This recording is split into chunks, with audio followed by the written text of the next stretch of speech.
ప్రకృతి అందాలకు నిలయమైనటువంటి కొండసుంకేసుల నందు శ్రీ లక్ష్మీ చెన్నకేశ్వర స్వామి దేవాలయము ఎంతో అద్భుతంగా నిర్మించారు. ఈ కట్టడాలు పురాతనమైనవి, చాలా ఆహ్లాదకరమైనటువంటి వాతావరణాన్ని కల్పిస్తూ ఉన్నాయి.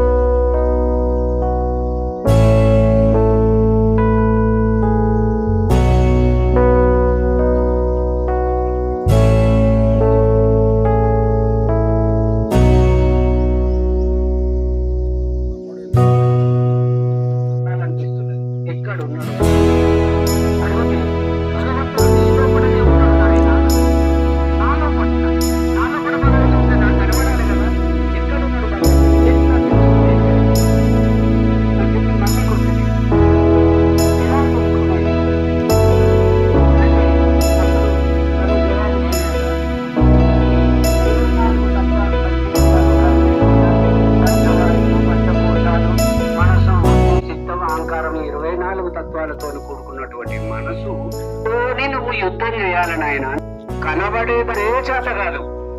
అక్కడ మనసు ఎక్కడున్నది? కనబడని మనసుతోని యుద్ధం ఎట్లా చేస్తావు? ఏంటి అట్లా చెప్తున్నావు? నువ్వు ఏదైనా అర్థమయ్యేటట్టు చెప్పరాదు. ఆ భగవంతుని తెలుసుకునే మార్గం చెప్పరాదు. ఇదే మార్గం నాయన.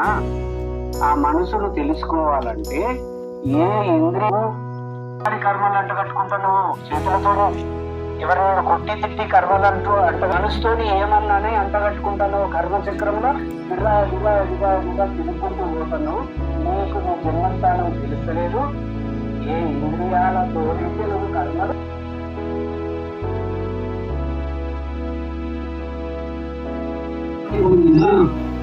కంప్లీట్ శరణాగతి పొందిన ఈ గీతా గ్రంథాన్ని కనుక నేను చదవకుంటే జన్మం వేస్తూ ఈ జీవితం ఉన్నంతకాలం ఈ గీతా ప్రవచనాలు ఇప్పుకుంటుంది.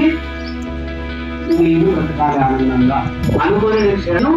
ఏ శ్లోకంలో విన్నాను, ఏ తాత్పర్యం చెప్పినా ఇట్లా చెప్పాలి, అర్థం ఒకటే రావాలి. కానీ ఆ మంది ఉంటారు కదా, ఒకరు చదువుల వాళ్ళు ఉంటారు, ఒకరు యువకు నడుచుకున్న వాళ్ళు ఉంటారు, ఒకరు ముసలోళ్ళు ఉంటారు, ఒకరు స్టూడెంట్స్ ఉంటారు. ఆ 4 రకాల కేటగిరీలో అర్థమైనట్టు నువ్వు చెప్పాలి అనేది నాకు సంకల్పం చేసుకొని అలాగే మనం ఇక్కడ ఆచరిస్తున్నాం. అంటే ఇక్కడ ఉపనిషత్తులలో ఉన్న సారని మనం ఇక్కడ ఆచరిస్తున్నాం కదా.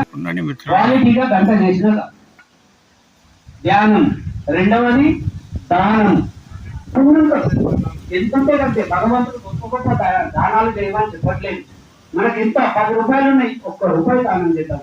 దానం చేసే ముందు ఎలా ఉండాలో, మన భావన ఎలా ఉండాలంటే ఆ పరమాత్మే నా చేత చేయిస్తున్నాడు, ఆ పరమాత్మే నాకున్న దానిలో నా చేత చేయిస్తున్నాడు అనే భావనతో కనుక దానం చేయగలిగితే మీరు 1 రూపాయి దానం చేసినా కానీ 10 లక్షలు దానం చేసినంత పుణ్యం ఖాతాలోకి నాకు. ఎట్లాగూ కర్మ చేయక తప్పదు, తప్పుతారా? ఎట్లాగూ నడవక తప్పదు, ఎట్లాగూ మాట్లాడక తప్పదు, ఎట్లాగూ తినక తప్పదు కదా. ఎట్లాగూ లేచి నడుస్తాను కదా. భగవంతుడికి ప్రదర్శన చేస్తున్నాం కూడా. 21 రోజులు 2 రోజులు సాధన చేయాలి, 22వ రోజు మీరు భగవంతుడు చూపించినట్టు కావాలి.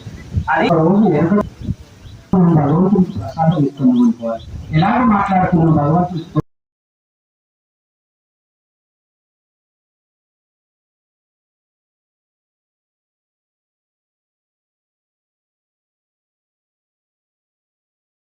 మరి ఆ పరమాత్మ చేస్తాడు అన్నప్పుడు పరమాత్మ చేసే పనిలో నష్టం అంటూ ఉంటుందా? అనే భావనతోని ఏ పని చేసినా పరమాత్మ నా చేత చేస్తున్నాడు.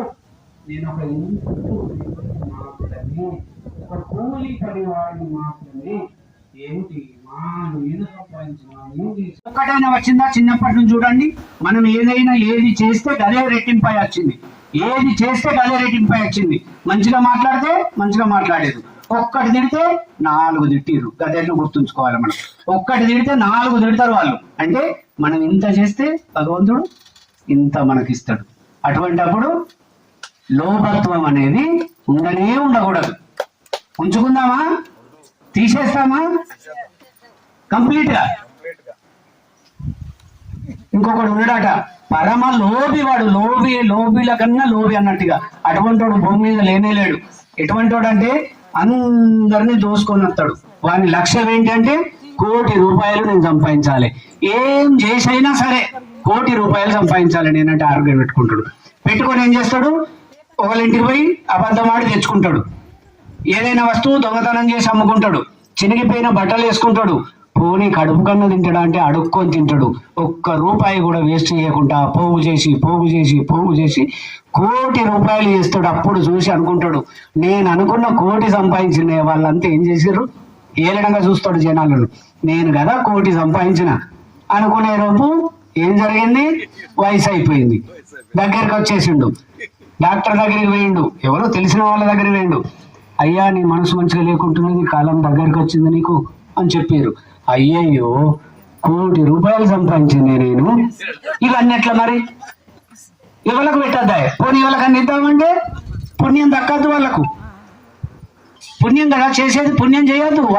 వాని మనస వాచ కర్మన దానము పుణ్యము చేయడాడు. ఇవి ఉన్నదంతా ఎట్లా మరి, దారింట పోతాడు. అక్కడ ఆ గద్దె మీద కూర్చుండి 10 మంది మాట్లాడుకుంటారట, ఏమని, ఊళ్ళే మంచినీళ్ళ కొలను తవ్వుతారట. అందరూ తలో 10,000, 5,000, 10,000, 5,000 చందాలు వేసుకున్నారు, తవ్వుతారు. ఆ బండి వచ్చింది, పలకొట్టిరు తవ్వుతారు, పైసలన్నీ ఉడిచినాయి. ఇక డబ్బులు లేవు, నీళ్ళు వల్లేదు. అయ్యయ్యో నీళ్ళు పడకపోయే, డబ్బులన్నీ వాయే అని చెప్పి వాళ్ళ మాటలు వినబడ్డాయి ఆయనకు. అప్పుడు ఆయనకు ఆలోచన వచ్చింది, నేను ఎవరికి సహాయం చేయకుండా, ఏ పుణ్య కార్యక్రమం చేయకుండా నా సొమ్ము కూడా గట్ల వృధా చేస్తా,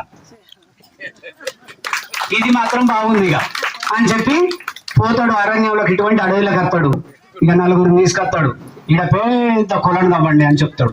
ఎంత తవ్వుతారో మీరు అంత తవ్వండి అని చెప్తాడు. ఎంతో పెద్దగా తవ్విపిస్తాడు, కట్టరవుతులు కట్టిస్తాడు, మెట్లు కట్టిస్తాడు, పెద్ద అందంగా దాన్ని తయారు. ఒక ఆవు ఏం చేసిందంటే ఆవుల మందల నుంచి తప్పించుకొని ఒంటరిది అయిపోయింది. ఆవులన్నీ వెళ్ళిపోయినాయి. వాటిని వెతకడానికి తిరిగి వేసారిపోయింది. తప్పిక కొంచెం సేపు అయితే ప్రాణం పోయే పరిస్థితి వచ్చింది ఆవుకు.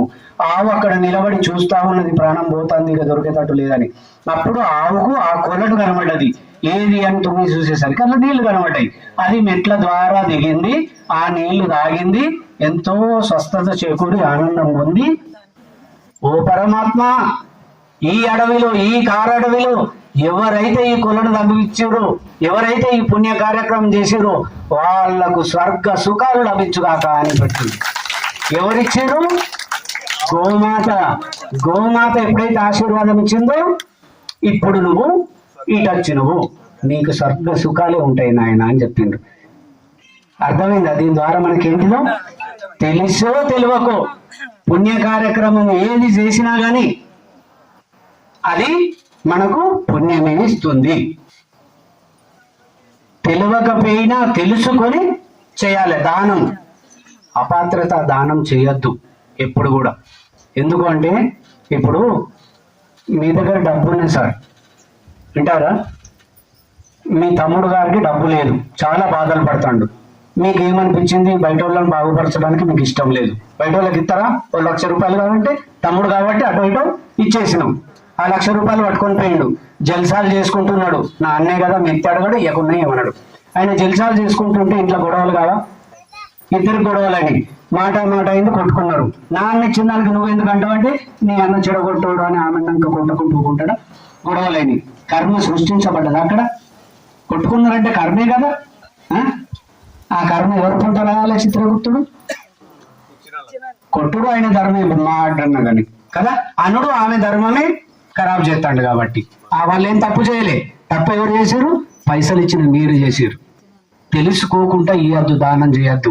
దానం అంటూ చేస్తే ఒక గుడికి, ఒక బడికి, ఒక అన్నిటికంటే గొప్ప ఒక పిరమిడ్కి కనుక మనం ధ్యానం చేసేదంటే ఎంత లక్షలు అక్కర్లేదు. మన దగ్గర ఎంత ఉంటే కనుక 100 ఉంటే 100, చిన్నతనం ఏం లేదు. 100 ఉంటే 100. మనకు తెలియదా మన దగ్గర ఎంత ఉన్నదో? ఎవరిది వాళ్ళకే తెలుస్తుంది కదా. ఎంతో కొంత సహాయం పిరమిడ్లకు, ధ్యాన కార్యక్రమాలకు, ధ్యాన ప్రసాదానికి కనుక మనం ఇస్తే ఇక్కడ ఏం జరుగుతుంది, మనం నేర్చుకుంటున్నాం ఆత్మజ్ఞానం, మన పిల్లలు నేర్చుకుంటారు, వాళ్ళ పిల్లలు నేర్చుకుంటారు, వాళ్ళ పిల్లల్ని ఎన్ని తరాలకు ఇస్తాను, పుణ్యం సంపాదిస్తాను. 7 తరాలకు పుణ్యం వస్తుందండి. ఇటు 7 తరాలు అటు 7 తరాలు చూసి పిల్లని చేసుకోవాలన్నారు ఒకప్పుడు. డబ్బు దశకం కాదు. ఏ తరంలోనన్నా పుణ్యాత్ముడు ఉన్నాడా, ఏ తరంలోనన్నా యోగి ఉన్నాడా. ఒక యోగి కనుక ఉంటే డిఎన్ఏ తెలుసు కదా అందరికి, వాడు దొంగ, వీళ్ళ మనవాడు దొంగ చెప్తారు కదా, డిఎన్ఏ అట్లుంటుందని చెప్తారు కదా. మరి ఇప్పుడు మనం యోగి, మన డిఎన్ఏ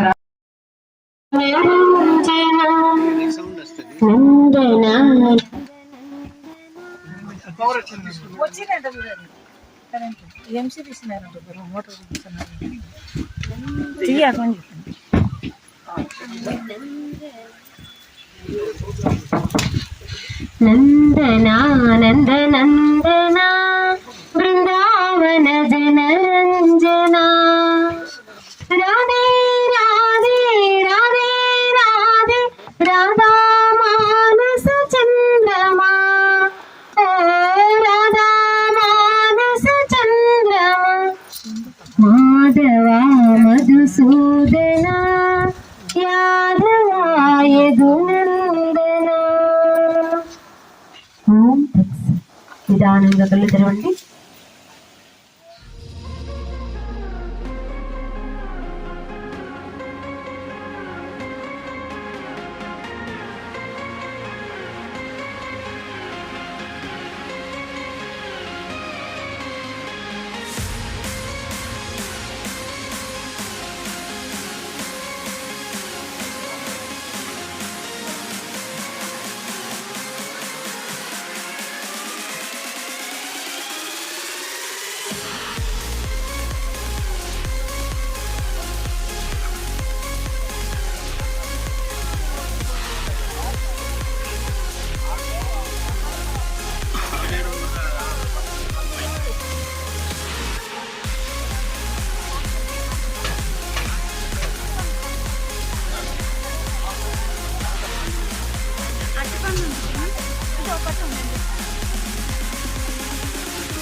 దయచేసి 20 వారు ఇబ్బంది కలిగించకూడదు.